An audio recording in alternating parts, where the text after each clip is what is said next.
यही ये शो है जो राधाकांत पासवान है। ये 4 भाइयों में सबसे बड़े थे और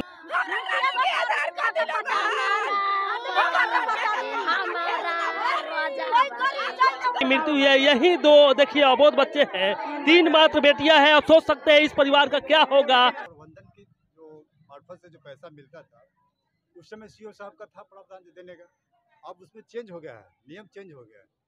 अब जो है जो परिवहन विभाग इसके लिए पैसा जो होता है मुआवजा का दाम वही। मैं इस समय एएस एक्सप्रेस से इस समय पूर्वी चंपारण के धनगढ़ा की धरती पर इसलिए पहुंचा हूं कि यहां पर एक दर्दनाक हादसा कल हुआ। एक चंदन सिंह कोई है, उनका होटल है जहां पर बाइक दुर्घटना में यहां पे एक राधाकांत नामक पासवान एक व्यक्ति है जिनकी सड़क दुर्घटना में कल मृत्यु हो गई और लाश उनका पोस्टमार्टम के बाद आ जाया है। तो यहाँ पर परिजन चूंकि इसलिए यहाँ पर इस शव को रखे हुए हैं ताकि कम से कम जो आपदा विभाग से जो 5 लाख का चेक मिलता है इस गरीब परिवार को मिल जाता है कि उसका वो भी सहारा हो जाए। और फिलहाल हम बात करेंगे, यहाँ पे 100 रखा हुआ है, आपको हम 100 दिखाएंगे। हालांकि 100 का कंडीशन काफी खराब है, काफी खराब है। आप देख सकते हैं, साफ देख सकते हैं। यही ये 100 है जो राधाकांत पासवान है। ये 4 भाइयों में सबसे बड़े थे और नौजवान व्यक्ति थे। इनकी शादी हुई थी और बच्चे भी आए थे, 3 बच्चे। और फिलहाल है ग्रामीण है, आम आदमी पार्टी के नेता हैं जीतन पासवान जी। हम उनसे बात करेंगे। ये कहाँ के रहने वाले व्यक्ति हैं, इनके डिटेल्स बताइए। ये धनगढ़ा के रहने वाले हैं, पश्चिमी सरोतर का 1 नंबर वार्ड का ही, और हमारे ही समाज के लड़के हैं। और इनके 3 बच्ची है और माँ है, बाप है। इनको भरण पोषण करने के लिए आर्थिक जो व्यवस्था था, इनका जो रोजी रोटी था यही थे। बाकी कोई नहीं है कि इनके घर में कि इनके माँ बाप को या इनके बच्चे को पाल सके। यही जो थे अपने ईटा भट्टा में काम करके और पालन पोषण करते थे।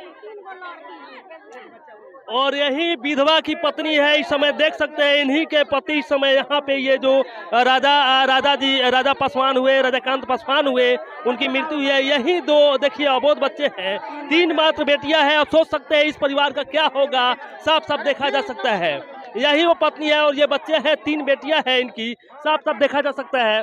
कैमरामैन दिखाया जाए, फोकस करके दिखाया जाए।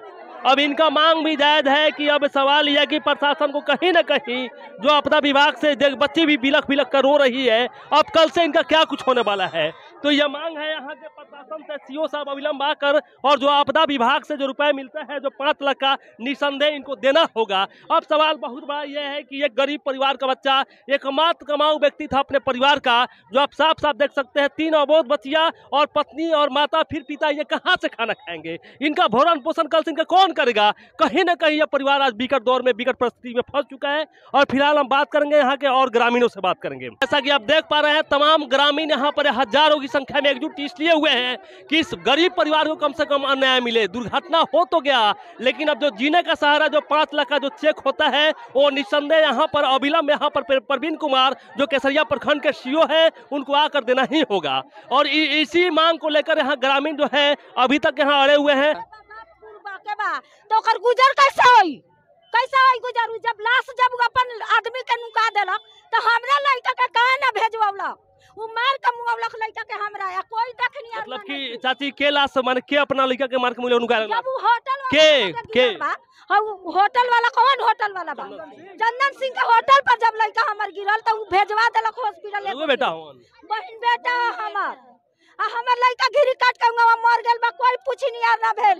दोसर कोई रह गेल बस वाला त कहलक त यहां से लोग गेल त हॉस्पिटल भेज देलक।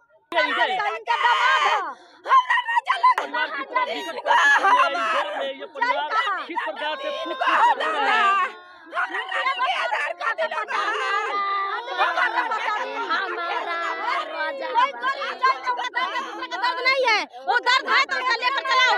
उसका निर्णय दिवाई, उसका 3 लड़के हैं, यदि 2 आदमी का लेकर गया तो बच्चा नहीं है, नहीं तो लेकर जाना है तो दोनों का लेकर उसको निर्णय दिवाना चाहिए या दिवाई।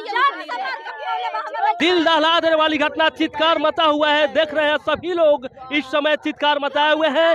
कहीं ना कहीं सरकार को मदद करना चाहिए और सीओ साहब को अविलंब आकर इस परिवार को कम से कम जो 5 लाख का चेक होता है वो प्रदान करें। हम बात करेंगे यहाँ के थाना प्रभारी से बात करेंगे।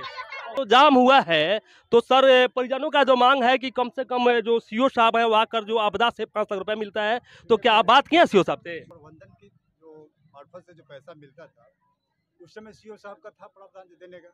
अब उसमें चेंज हो गया है, नियम चेंज हो गया है।